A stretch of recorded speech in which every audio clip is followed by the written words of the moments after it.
ikkita tuyamiz bor edi. Shu bilan biz tirikchilik qilamiz. Yerimiz sug'oramiz, sutidan ichamiz, tirikchiligimiz shu.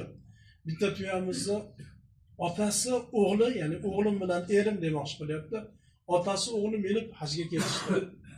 Bitta tuya qoldi, shu bilan men bolalarimga qarab, suvni sug'orib, yerlarimizni tirikchilik bilan qoldim.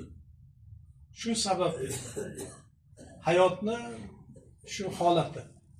Payg'ambarimiz sollallohu alayhi vasallam aytdilarki, "Fa idza jaa Ramazon fa'tamiri" dedilar. Endi qachon Ramazon kelsa, umra qilgin dedilar.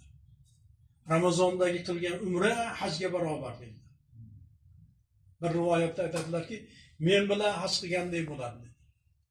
Maqomni ko'ring, men bilan haj qilgandek bo'ladi. Ana shu hadis sharhlarida aytadilar, jumhur ulamolar, hammasi mazhab ulamolar ummatan hammaga. Ba'zi muhaddis ulamolar aytganki, bu hadis shu ayolga xos degan ekan. Shu ayolga xos desa yo'q deyaptilar. Rasululloh janoblari bu hadislarni omma hammaga. Kim Ramazonda yaxshi niyatlar bilan, ixlos xulus niyat bilan demak umra qilgani kelar ekan, ana shu savobni Alloh beradi. Ya'ni ajrda, savob olishlikda haj qilgandek bo'ladi.